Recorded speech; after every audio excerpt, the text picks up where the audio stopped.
TTN লাইভে আবারও স্বাগত। দর্শক, সরাসরি যুক্ত হয়েছি কক্সবাজারের নুনিয়ারচড়া কোস্টগার্ডের ঘাট থেকে। আপনারা জানেন, মিয়ানমারের সীমান্তরক্ষী বাহিনী 285 জন যারা এতদিন বাংলাদেশের আশ্রয় ছিল, তাদেরকে আজকে নিয়ে যাওয়া হচ্ছে মিয়ানমারের কর্তৃপক্ষের কাছে আজকে হস্তান্তর করা হবে। আপনারা দেখতে পাচ্ছেন যেই জাহাজটি ইতিমধ্যে নুনিয়ারচড়া BIWT এর ঘাট থেকে ছেড়ে দেওয়া হয়েছে। এখানে 285 জন মিয়ানমারের সীমান্তরক্ষী বাহিনী এবং অন্যান্য বাহিনী সহ তারা মিয়ানমারের সদস্যরা এখানে আছেন।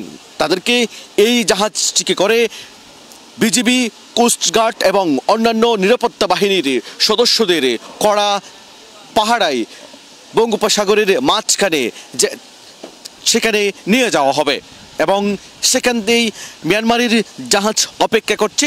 সেই জাহাজেই তাদেরকে তুলে দেওয়া হবে এবং সর্বশেষ সেই জাহাজ মিয়ানমারের উদ্দেশ্যে রওনা করবে। আপনারা দেখতে পাচ্ছেন নুনিয়ারচড়ার ঘাট থেকে জাহাজটি ইতিমধ্যে ছেড়ে দিয়েছে। আমরা দেখতে পাচ্ছি বিজিবি এবং কোস্টগার্ডের কড়া নিরাপত্তা, তারা চারদিকে জাহাজটিকে ঘিরে রেখেছে এবং এই জাহাজটি ইতিমধ্যে রওনা দিয়েছে। আপনারা দেখতে পাচ্ছেন এটি নুনিয়ারচড়ার কোস্টগার্ডের BIWT এর ঘাট এবং এই ঘাটে গতকাল 173 জন বাংলাদেশি যারা মিয়ানমারে বন্দী ছিল তারা এখানেই ফিরে এসেছে এবং আজকে এই ঘাট থেকেই মিয়ানমারের যারা সীমান্তরক্ষী বাহিনী এবং অন্যান্য বাহিনীর সদস্যরা বাংলাদেশে আশ্রয় নিয়েছিল তারা ফেরত যাবেন। একটি সফল বন্দি বিনিময় করল বাংলাদেশ। এই বন্দি বিনিময়ের মধ্যে বাংলাদেশের কূটনৈতিক সফলতা একেবারেই বলা চলে। একটি সফল কূটনৈতিক আলোচনা এবং কার্য বাংলাদেশ সমাপ্ত করেছে। আপনারা জানেন, যেসব মিয়ানমারের সীমান্তরক্ষী বাহিনীরা আজকে চলে যাচ্ছে তারা গত 11 মার্চ থেকে বিভিন্ন ধাপে প্রবেশ করেছে বান্দরবানের নাইক্ষ্যংছড়ির বিভিন্ন সীমান্ত এলাকা দিয়ে এবং টেকনাফের বিভিন্ন সীমান্ত এলাকা দিয়েও তারা বাংলাদেশে প্রবেশ করেছে। মিয়ানমারের রাখাইনের চলমান সংঘাতে তারা মিয়ানমারের বিদ্রোহী গোষ্ঠী আরাকান আর্মির সাথে সংঘর্ষে টিকতে না পেরে তারা প্রাণ বাঁচানোর জন্য বাংলাদেশের কাছে আশ্রয় গ্রহণ করে। বাংলাদেশের সীমান্তরক্ষী বাহিনী বিজিবি তাদেরকে এতদিন আশ্রয় দিয়েছিল। আজকে যাদেরকে এখানে এই বোট থেকে তোলা হয়েছে তারা এতদিন 11 বিজিবির অধীনে নাইক্ষ্যংছড়ি বিজিবি স্কুল ছিল। তাদেরকে সেখান থেকে সকালে একেবারেই ভোর সকালে একে একে বাসে করে 10টি বাসে করে তাদেরকে এই নুনিয়ারচড়া ঘাটে বিজিবির কড়া পাহারায় নিয়ে আসা হয়েছে। পরে সেখান থেকে এখানে অন্যান্য আনুষ্ঠানিকতা এবং অন্যান্য যেই দুদেশের কর্মকর্তারা রয়েছেন উচ্চ পর্যায়ে তাদের যে আনুষ্ঠানিকতা রয়েছে সেই আনুষ্ঠানিকতা সেরে অবশেষে কোস্টগার্ডের এবং বিজিবির কড়া পাহারায় তাদের জাহাজটি ছেড়ে দিয়েছে। আপনারা দেখতে পাচ্ছেন কর্ণফুলী এই জাহাজটি বেসরকারি একটি মালিকানাধীন জাহাজ। এই জাহাজে করেই তাদেরকে বঙ্গোপসাগরের মাঝপথে নিয়ে যাওয়া হবে, যেখানে গতকালকে থেকে অপেক্ষা করছে মিয়ানমারের নৌবাহিনীর জাহাজ, যেই জাহাজে করে 173 জন বাংলাদেশি নাগরিক যারা বিভিন্ন মেয়াদে মিয়ানমারে এতদিন জেলে ছিল তাদেরকে এনেছিল সেই জাহাজটি এবং সেই জাহাজেই মিয়ানমারের নাগরিকদেরকে মিয়ানমারের জাহাজেই সেখানে তাদেরকে তুলে দেওয়া হবে। সবশেষ বলা যায় বাংলাদেশ সফল একটি বন্দি বিনিময় কার্য সম্পন্ন করেছে। এখান থেকেই দুদেশের সম্পর্ক, দুদেশের যে আলোচনা সেটি চলমান রয়েছে। আপনারা জানেন মিয়ানমারের সাথে বাংলাদেশের সীমান্ত একেবারে খুব কাছাকাছি, জলসীমা রয়েছে, স্থলসীমা রয়েছে খুব কাছাকাছি এবং মিয়ানমারের সাথে বাংলাদেশের সৌহার্দ্যপূর্ণ সম্পর্ক সেটি বহু বছর ধরে আছে এবং এই সম্পর্কের যদি বলি আমরা এটি সফল একটি ফলাফল আমরা বলতে পারি। কারণ গতকালকে 173 জন বাংলাদেশি নাগরিক তারা মিয়ানমারে ছিল, তারা সফলভাবে তাদের স্বজনদের কাছে চলে গেছে এবং এই মিয়ানমারের সীমান্তরক্ষী বাহিনী যারা আজকে চলে যাচ্ছে, তারা সফলভাবে বাংলাদেশ তাদেরকে তাদের কর্তৃপক্ষের কাছে বুঝিয়ে দিতে সক্ষম হয়েছে। আপনারা দেখতে পাচ্ছেন এই জাহাজটিতে কঠোর নিরাপত্তা আমরা লক্ষ্য করছি। কোস্টগার্ড, বিজিবি এবং অন্যান্য আইন শৃঙ্খলা বাহিনীর সদস্য, গোয়েন্দা সংস্থার কর্মকর্তারা আমরা সেখানে দেখতে পাচ্ছি এবং তারা বসে আছেন। সবাই মিয়ানমারের নিরাপত্তা বাহিনীর সদস্য। সেখানে সবচেয়ে বেশি আছেন মিয়ানমার বর্ডার গার্ড পুলিশ, বিজিপির সদস্য এবং সেনাবাহিনীর অন্য কয়েকজন সদস্য রয়েছেন। তবে আরেকটি তথ্য সেটি হচ্ছে এখানে কয়েকজন সেনাবাহিনীর ঊর্ধ্বতন, মিয়ানমার সেনাবাহিনীর ঊর্ধ্বতন কর্মকর্তা আছেন বলে আমরা বিভিন্ন সূত্রে জানতে পেরেছি। দেখতে পাচ্ছেন পেছনে আরও একটি কোস্টগার্ডের একটি স্পিড বোট লক্ষ্য করছি। সেই স্পিড বোট করে মূলত প্রোটোকল দিয়ে তাদেরকে এখান থেকে নিয়ে যাওয়া হচ্ছে এবং মাঝপথে মিয়ানমারের যে নৌবাহিনীর জাহাজ অপেক্ষা করছে, সেই জাহাজেই এখান থেকে আরও একটি প্রক্রিয়া শেষে তাদেরকে সেখানে নিয়ে যাওয়া হবে এবং সেখান থেকেই সর্বশেষ তারা তাদের দেশে ফেরত যাবেন।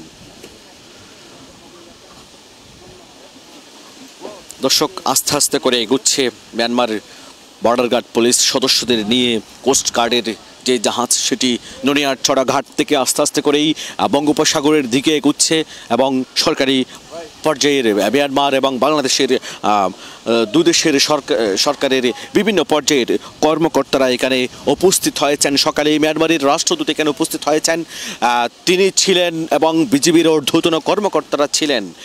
সবাই মিলে তাদের যে আনুষ্ঠানিকতা সেটি সেরে অবশেষে জাহাজটি বঙ্গোপসাগরের উদ্দেশ্যে রওনা দিয়েছে। সূর্য উকি দিয়েছে এবং নতুন এই সূর্যেই বলে দিয়েছে বাংলাদেশ সফল একটি কূটনৈতিকভাবে কার্য সম্পন্ন করলো, সফলভাবে বন্ধু বিনিময় করলো একেবারেই পাশের দেশ মিয়ানমারের সাথে। যদিও বা মিয়ানমারের রাখাইন হচ্ছে বাংলাদেশের সীমান্ত এলাকা, সীমান্তের কাছাকাছি একটি রাজ্য এবং সেখানেই মূলত সংঘর্ষ চলছে মিয়ানমারের বিদ্রোহী গোষ্ঠী আরাকান আর্মির সাথে মিয়ানমার সরকারের সাথে। সেই সংঘর্ষের জেরেই কিন্তু এই সব মিয়ানমার সীমান্তরক্ষী বাহিনীর সদস্যরা প্রাণ বাঁচাতে বাংলাদেশের পালিয়ে আসে এবং বাংলাদেশেও তাদেরকে মানবিক আশ্রয় দিয়ে জল দৃষ্টান্ত স্থাপন করে তাদেরকে এতদিন এখানে রেখেছিল এবং এখান থেকেই তাদেরকে নিরাপদে তাদের সরকারের কাছে বুঝিয়ে দেওয়ার জন্য সেই জাহাজটি কিন্তু ইতিমধ্যে নুনিয়ারচড়া ঘাট থেকে রওনা দিয়েছে। আপনারা দেখতে পাচ্ছেন এটি এখানে 285 জন মিয়ানমারের নিরাপত্তা বাহিনীর সদস্যরা রয়েছেন, যারা ঘুমদুম এবং থুমরু, জামতলি, আষাঢ়তলি এবং পাশপাড়ি, টেকনাফের ঝিমনকালী এবং টেকনাফের হোয়াইকংয়ের অলুবনিয়া সহ বিভিন্ন সীমান্ত দিয়ে যারা বাংলাদেশে পালিয়ে এসেছিল প্রাণ বাঁচাতে, তাদেরকে এতদিন নাইকংছড়ির বিজিবি স্কুলে বিজিবির তত্ত্বাবধানে রাখা হয়েছিল এবং আজকে সফলভাবে তাদেরকে বিজিবি এবং আইনশৃঙ্খলা বাহিনীর ঊর্ধ্বতন অন্যান্য কর্মকর্তাদেরকে নিয়ে তারা আজকে বাংলাদেশ তাদের দেশের কাছে হস্তান্তর করছে।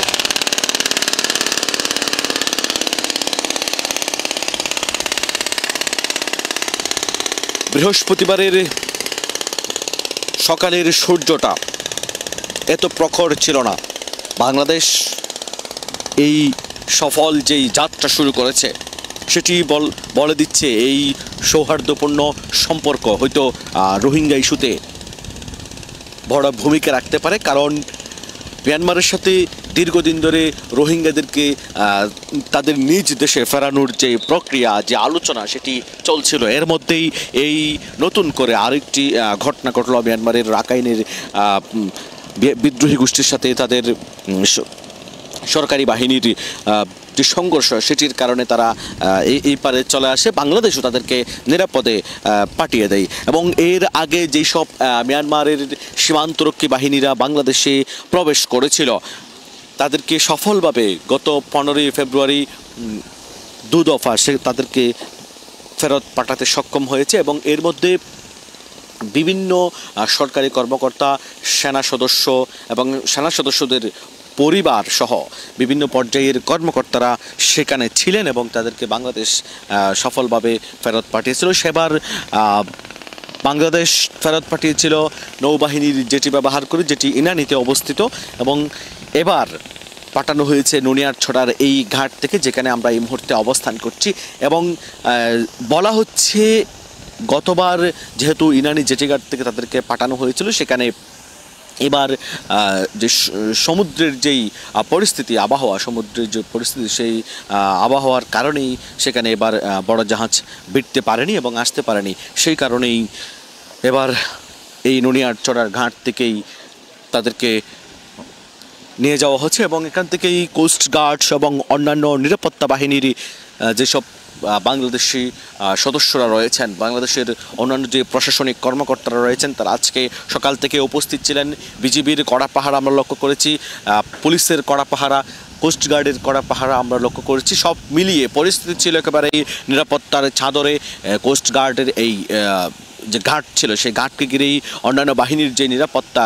নুনিয়ারছড়া এলাকায় যে এখানকার যারা স্থানীয় বাসিন্দারা বলছেন, এর আগে কখনো এত নিরাপত্তা তারা দেখেনি। সর্বশেষ মিয়ানমারের 285 জন মিয়ানমার নিরাপত্তা বাহিনীর সদস্যরা তাদের দেশে ফেরত যাচ্ছে, এবং গতকাল এই ঘাট দিয়েই বাংলাদেশের 173 নাগরিক মিয়ানমার থেকে দেশে এসেছে। ফলে বলা যায় বাংলাদেশ সফলভাবে একটি বন্দি বিনিময় করেছে। যদিওবা মিয়ানমার থেকে এই যেসব সদস্যরা এখন চলে যাচ্ছে তারা বন্দী ছিল না, তারা আশ্রয় গ্রহণ করেছিল, তারপরেও আমরা বলতে পারি সফলভাবে বাংলাদেশ এই কাজটি সম্পন্ন করেছে। দর্শক, এই ছিল এখানকার সর্বশেষ পরিস্থিতি।